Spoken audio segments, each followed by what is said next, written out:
tudo bom? Vocês estão tomando as medidas preventivas, todo mundo em casa, mas o estudo não para. Vamos lá. A aula de hoje é a aula sobre introdução à genética, né? Genética é uma parte da biologia muito interessante e muito importante. Por quê, professor? Porque é a parte da biologia que vai estudar a hereditariedade. O que é hereditariedade, professor? É a transferência de características para gerações futuras, ou seja, seus descendentes. E também as características que você apresenta hoje, já que você é descendente de alguém. Então essa parte, né, da biologia, a parte chamada de genética, ela vai estudar a hereditariedade, características hereditárias, que são características que são transmitidas, são repassadas ao longo das gerações.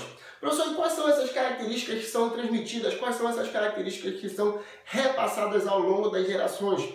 São todas as características que nós podemos apresentar. Características morfológicas, constituição da forma do corpo, nossa forma corpórea, se a gente vai ser alto, se a gente vai ser baixo, se a gente vai ter aspecto mais musculoso ou tendência a ser mais magro, tudo isso é um aspecto morfológico e isso também é transmitido, é repassado para gerações em gerações. Professor, quais são as outras características? Características fisiológicas, características das nossas funções internas, né? Como, por exemplo, o tipo sanguíneo, se você vai ter também pressão alta, uma pressão normal, ou se tu vai ter tendência a, por exemplo, a ter algum problema de visão, como, por exemplo, miopia, ou a hipermetropia, ou então ter uma visão normal. Então, essas são características fisiológicas.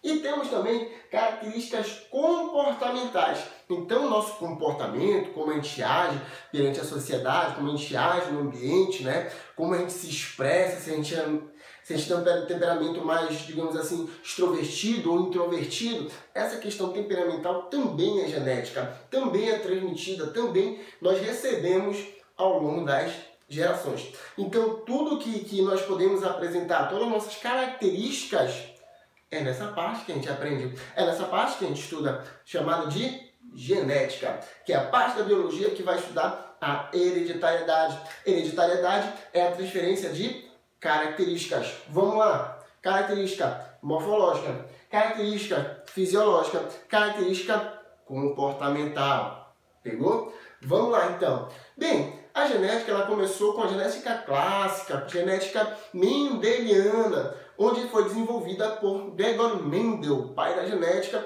quando ele começou a estudar a transferência dessas características utilizando ervilha. Então foi Mendel, né, o pioneiro nesse estudo de genética, o pioneiro na transmissão, no repasse de características genéticas, utilizando a ervilha de um modo bem rudimentar, mas ele teve grande eficiência, teve grande, digamos assim, importância para essa parte da genética. Então a genética desenvolvida por Mendel é chamada de genética clássica. E hoje tu tem a genética moderna, aquela que estuda o DNA, as bases nitrogenadas, a transferência de genética, né, os genes em si, a síntese proteica, toda essa parte é chamada de genética moderna, com a descoberta da molécula de DNA, da sua composição, como é a sua estrutura. Então essa é a genética moderna, beleza? Agora a gente vai se empregar mais em conceitos iniciais. Futuramente a gente vai aprofundar um pouco mais nessa parte sobre esses conceitos da genética moderna e da genética clássica. Então, professor, o senhor falou que a genética é a transferência, vai estudar a transferência de características hereditárias. Mas como são essas características? Como essas características elas são transmitidas? Essas características, vejam bem, essas características são transmitidas através do gene, também chamado de gene, certo? Professor, o que é isso? Bem, de uma forma bem grosseira e resumindo para ti, o gene vai ser um pedaço de DNA, um segmento, uma fração, um fragmento do DNA que vai conter informação para a produção de uma proteína e essa proteína que vai ser responsável pela tua característica. Veja aqui, ó, né, no nosso esquema que eu coloquei para ti. Vou ter um exemplo clássico, um exemplo comum que você possa entender de forma mais, digamos, didática assim. Botei a melanina. Melanina é uma proteína que dá pigmentação ao corpo, dá coloração ao nosso corpo, à nossa pele, ao nosso cabelo, aos nossos olhos, né? É a melanina. Então, digamos, digamos que você tem, né, tá aqui ó, melanina, um pedaço do teu DNA que contém essa informação para melanina. Esse pedaço, ele vai passar por dois processos, né? Primeiro, a transcrição, onde vai ser produzida uma molécula de RNA mensageiro. Depois, esse RNA mensageiro vai sofrer o processo de tradução. Nesse processo de tradução é onde a proteína será produzida, que vai ter o auxílio, claro, dos ribossomos para realizar essa tradução. E essa proteína vai ser a tua característica. Então vamos lá, bem didático para te entender. Digamos, aqui ó, né? Professor Cadu aqui, beleza? Professor Cadu, ele tem uma pele ali morena, né? Meio parda, transitória ali para a pele mais escura, uma pele mais preta, mais negra, né? Então, vamos lá. Então, significa dizer que no meu DNA, o meu gene tem informação. O professor Cadu vai produzir uma quantidade moderada de melanina. Então, essa informação está aqui. E aí, o que tu vai fazer? O que vai acontecer nas minhas células? Eu vou produzir uma quantidade de melanina, uma quantidade moderada de melanina, e aí a minha característica vai ser essa aqui. Então, o gene, recapitulando, vai ser um segmento, um pedaço de DNA, que é responsável por uma característica tua. E essa característica vai ser, digamos assim, evidenciada com a produção de uma proteína. Então, está aqui a informação, um pedaço do DNA, onde esse DNA vai sofrer a transcrição, depois a tradução, a partir daí a proteína vai ser produzida e essa proteína vai ser responsável pela característica em questão, que no caso é a melanina responsável pela nossa cor. Beleza? Então, já aprendeu o que é o gene. Pessoal, mas onde é que fica o gene? Cara, o gene ele não fica espalhado, né? Ele fica na nossa molécula de DNA e nossa molécula de DNA é gigantesca. Normalmente, o que acontece com a nossa molécula de DNA? Ela sofre um processo de condensação, onde o DNA se enrola em proteínas chamadas de histonas, formando uma estrutura chamada de cromossomo. Então, nosso gene fica na molécula de DNA, que se enrola em proteínas chamadas de histonas, formando uma estrutura chamada de cromossomo. Então, o nosso gene ele fica localizado no cromossomo. Então tá aqui, ó, o DNA ele vai sendo enrolado. Só, mas por que isso acontece? Cara, o DNA distendido, ele vai dar mais trabalho para a célula manipular ele, vai ser mais difícil, maior probabilidade de acontecer algum dano à molécula de DNA. Então, o que a célula prefere fazer? Enrolar o DNA em um tubinho, como se fosse uma linha, né? Uma linha de costura. Se tu enrolar ela no tubinho, fica melhor para te guardar, para te manipular aquela linha de costura do que tu deixar no novelo ali, né? Então é melhor tu enrolar. Então a célula faz a mesma coisa com o DNA. Pega o DNA, enrola ele em proteínas chamadas histonas, formando esse tubinho chamado de cromossomo. Então o que é um cromossomo? Se o cromossomo é o teu DNA enrolado que contém um gene, um cromossomo vai ser uma sucessão linear de gene. Por quê? Porque vai conter o DNA que tem os genes. Então, vai ter um gene atrás do outro. Esse é um conceito de cromossomo. O outro conceito de cromossomo também vai ser o DNA enrolado em proteínas, essas proteínas chamadas de histonas. Esse enrolamento você pode chamar de espiralização ou condensação. Beleza? Então, não esquece. O que é um cromossomo? Uma sucessão linear de genes. Ou o DNA enrolado em proteínas, formando essa estrutura. Então aqui o DNA ele vai se enrolando, vai se condensando, vai se espiralizando, se tornando essa estrutura chamada de cromossomo. Beleza?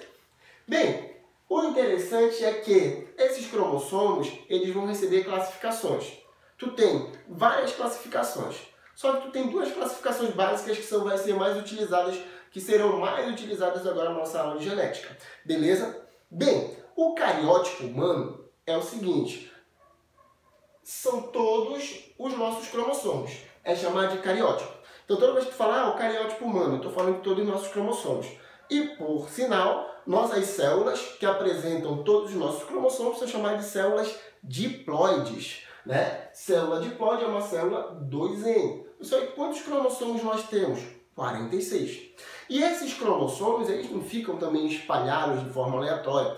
Normalmente, eles vão se organizar em pares. E esses pares são chamados de cromossomos, certo? Chamados de cromossomos autossomos. Vamos lá. Então, os cromossomos eles são organizados em pares, beleza? Onde esses pares vão ser responsáveis por duas classificações principais, certo? Onde eu vou ter 22 pares de cromossomos chamados de autossomos, certo? Que são esses 22 aqui, ó.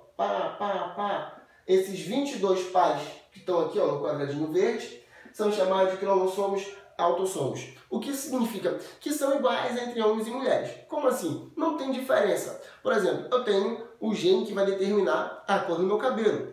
Uma mulher também tem, né? Eu tenho um gene para a minha cor da pele, uma mulher também tem. Eu tenho um gene para altura, a mulher também tem, né? Uma pessoa do sexo feminino também tem. Então não tem diferença entre os genes presentes no homem e na mulher. Então, quando não tem diferença genética e nos genes, na verdade, que vão determinar uma característica, eu chamo esse cromossomo de cromossomo autossomo.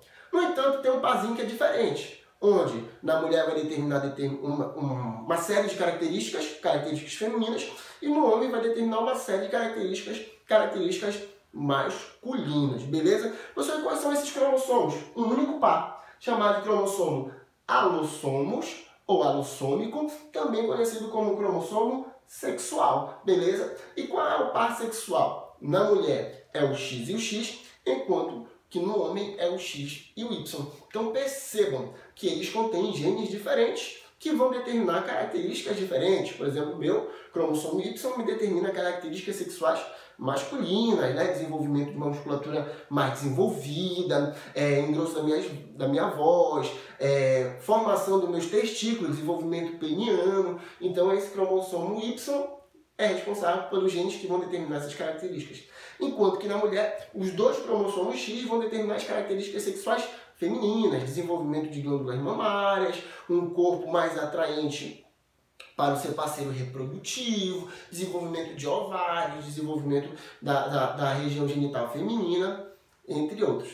Então não esquece, os nossos cromossomos em quantidade são 46, só que eles ficam distribuídos em pares, onde dentro desses pares, 22 pares são chamados de autossomos, cromossomos iguais entre homens e mulheres, não tem genes ali diferentes. Só que tu tem um par chamado de alossomo ou sexual, onde eles vão ter genes diferentes entre homens e mulheres. Beleza? Não esqueçam isso aí. Bora lá. Outros conceitos importantes, como por exemplo, lembra que eu falei para você que o cromossomo é uma sucessão linear de gene. No entanto, o gene não fica localizado de forma aleatória no cromossomo. Não. Ele fica posicionado em regiões específicas do cromossomo. Então, essa região específica é chamada de locus gênico, também chamada de locus ou loci também pode ser chamado, quando eu tenho um conjunto ali de genes naquele cromossomo. Beleza?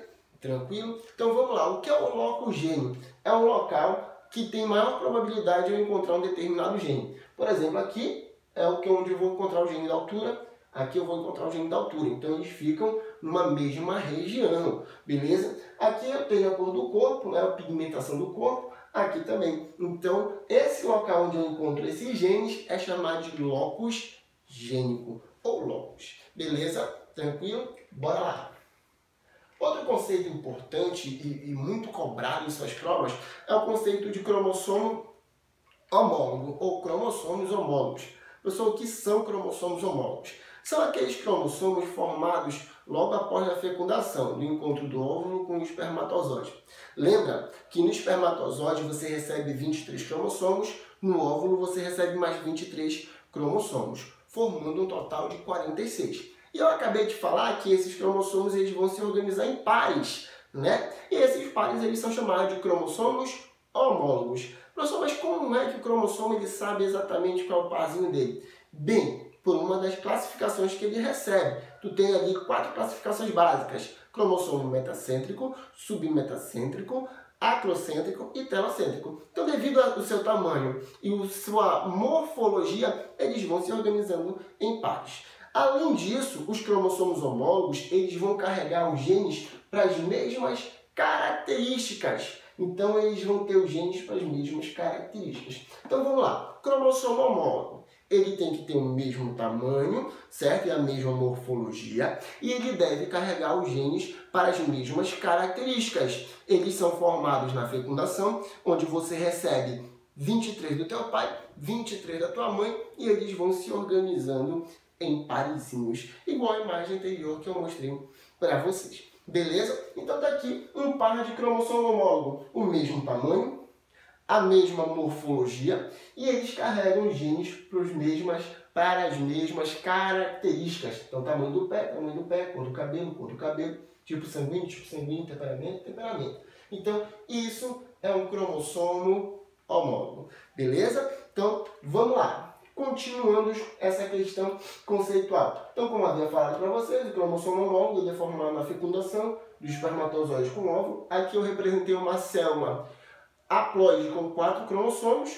Quando essa célula elas vão se encontrar, o espermatozoide com óvulo, eu tenho uma célula diploide 2N igual a 8 cromossomos. Então percebam que os cromossomos, olha, eles vão se organizar em pares, obedecendo aquilo que eu havia falado para vocês anteriormente, onde eles se juntam em pares. Por quê? Porque eles buscam aqueles que têm o mesmo tamanho e a mesma morfologia e vão apresentar os mesmos genes para as mesmas características. Beleza? Prosseguindo. Então tá aqui, né, a imagem que demonstra os pares homólogos. Então percebam. Só como é que eu sei que eles apresentam o mesmo gene? Existem técnicas onde você verifica regiões gênicas. Por exemplo, o nome dessa técnica aqui é bandeamento G, onde eu consigo verificar regiões que têm determinados genes. Então aqui, ó, pretinho, né, e aqui meio branquinho são regiões que vão determinar onde tem ou não gene. Então percebam que eles são semelhantes. Por quê? Porque estão compartilhando os genes aqui, ó, na mesma região, no mesmo loco gênico. Então isso significa dizer que eles vão ter genes responsáveis por determinar a mesma característica. Além disso, percebam que eles têm o mesmo tamanho, só que esse aqui está meio dobradinho, mas eles têm o mesmo tamanho e têm a mesma morfologia. Então esses dois aqui são cromossomos metacêntricos, é o primeiro par de cromossomo humano, que ele é bem grandão. Beleza? Tranquilo? Então tá aqui os pares de cromossomos homólogos do nosso cariótipo, ou seja, de todos os nossos cromossomos. Outro conceito muito importante é de genes alelos. Normalmente, gene e gene alelo, ou só alelo, são meio que sinônimos, são utilizados de forma que eles remetem à mesma característica. Então, tu pode encontrar numa questão, uma característica determinada por esse alelo. Ele está falando que é o gene. Então, gene e alelo são basicamente sinônimos. Beleza? Pessoal, mas o que são genes alelos? Genes alelos, certo? São aqueles genes que vão estar localizados na mesma região cromossômica, ou seja, no mesmo locus gênico. Beleza? Tranquilo? Então, genes alelos são aqueles genes que vão estar localizados no par de cromossomo homólogo e localizados, né, no mesmo locus gênico. Tranquilo? Então não esquece disso. Genes alelos são aqueles genes que estão localizados num parzinho homólogo e na mesma região, no mesmo locus gênico. Outra característica bem interessante, né, é a característica de gene dominante e de gene recessivo. Muito falar de forma, digamos assim, do dito popular, da crendice popular, como por exemplo uma pessoa, uma criança, ela vem mais parecida com o pai ou com a mãe. Geralmente fala, porque o sangue da mãe é mais forte, o sangue do pai é mais forte. Não, cara, não é o sangue, são os genes que vão predominar em um ou outro quantidade de genes dominantes ou quantidade de genes recessivos, beleza? Então essa característica não vem do sangue, mas sim dos genes, do gene do pai e do gene da mãe, que claro, para determinar uma característica tem que ser feito todo um estudo genético do indivíduo. Então, bem, um conceito muito utilizado, que é muito importante que vocês saibam, é o de gene dominante. Olha o nome, gene dominante. Por que ele recebe esse nome? Porque ele se sobressai sobre qualquer outro gene, principalmente, né? Se a gente está falando dominante, ele vai se sobressair sobre o gene recessivo. Então ele vai dominar o gene recessivo. É um gene dominante. Ele é representado por letra maiúscula, beleza? Ele é representado por letra maiúscula para evidenciar digamos assim, a soberania dele, né? Que ele representa uma dominância sobre outro gene, que nós vamos ver que é o gene recessivo. E o curioso é que o gene dominante ele pode se manifestar tanto, claro, ele vai se manifestar primordialmente em dose dupla, ou seja, do lado de outro gene dominante, mas ele também pode se manifestar também sozinho, do lado de um gene recessivo. Então, o gene dominante ele se manifesta tanto em dupla, quanto ele vai se manifestar sozinho, certo? Ou seja, acompanhado de um outro gene, no caso do gene recessivo. E agora, professor? Características dominantes. Por exemplo, eu tenho a coloração, a pigmentação da nossa pele. Pigmentação, né, do nosso corpo, do nosso cabelo, são características dominantes. Então, os olhos castanhos é uma característica dominante. A pigmentação da pele morena, característica dominante. Cabelo castanho, característica dominante. O lóbulo da orelha solto, né, esse aqui chama de lóbulo, essa pontinha, característica dominante. E tu tem, né, aqui um problema genético, uma doença, digamos assim, chamada de polidactilia, que é uma doença dominante. Ou seja, pessoas que têm um gene dominante para constituição de dedos na mão, geralmente ela tem uma doença chamada de polidactilia. Só por que tu falou disso agora aqui? Porque alguns alunos eles tendem a confundir. A confundir não, a cometer um equívoco. Achar que o gene dominante é um gene bom e o outro gene que eu vou falar depois, que é o gene recessivo, é um gene ruim. Não, não existe isso, certo? Existe uma característica genética que pode ser determinada por um gene dominante e uma característica genética que pode ser determinada por um gene recessivo. Ou seja, tu pode ter características boas provocadas por um gene dominante, mas também tu pode ter características boas provocadas por um gene recessivo. Assim como tu pode ter características ruins provocadas pelo gene recessivo, mas assim também tu pode ter características ruins provocadas pelo gene dominante. E o que vai determinar? A característica genética em questão. Então, como aqui, ó, a polidactilia é dominante e é uma característica relativamente negativa para você, devido, né, à quantidade a mais de dedos que vão te trazer alguns problemas aí comportamentais, de habilidade, de movimentação da mão, né, se bem, e até aqueles problemas sociais, beleza? Gene recessivo, galera. Gene recessivo é aquele gene que ele só pode se manifestar, ele só se manifesta se ele estiver em dupla, ou seja, do lado de outro gene recessivo, certo? Então o gene recessivo, ele só se manifesta se estiver do lado de gene recessivo, ou seja, estiver com outro gene recessivo, estiver duplamente acompanhado do gene recessivo, beleza? Características recessivas, eu tenho coloração dos olhos claros, né? Então os olhos claros são gene recessivo. O lóbulo da orelha preso é uma característica recessiva. O albinismo é uma característica recessiva, beleza? Então, o albinismo é uma característica recessiva. Então, para você ter uma pigmentação de pele normal, ter pigmentação de pele alguma, você tem que ser dominante. Caso você seja recessivo, você tem esse problema chamado de albinismo, beleza? Uma outra coisa, o gene recessivo ele é representado por letras minúsculas. Por quê? Representando que ele é inibido na presença de um dominante e para ele se manifestar ele tem que estar do outro lado de outro gene recessivo. Beleza, galera? Então vamos lá continuar. Outro conceito importante que o aluno ele deve ter em mente, ele deve conhecer, ele deve saber bastante, ele deve ter esse conhecimento, é sobre o gene heterozigoto e gene homozigoto. Bem, o gene homozigoto ele também pode ser chamado de puro. O que é isso? É quando tem dois genes iguais. Lembrando que os genes são representados em pares. Por quê? Você recebe um gene do pai e um gene da mãe. Por exemplo, teu pai ele tem genes para o tipo de cabelo, ele tem cabelo. Então ele manda o gene dele aqui. Tua mãe também tem cabelo, né? Claro. Então ela também manda o gene do cabelo para você. Então seus genes são representados em pares.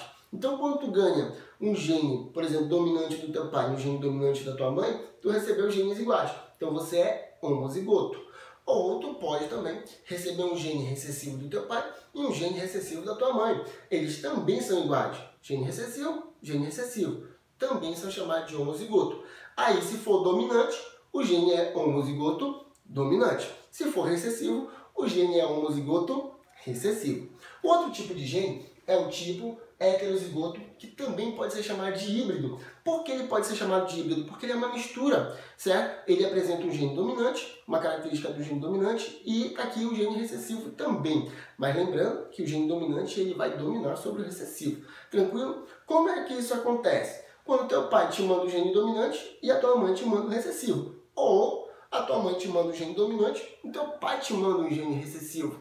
Então, você vai apresentar características do gene dominante, é claro, só que você vai ser heterozigoto, porque tu vai ter um gene dominante e um gene recessivo.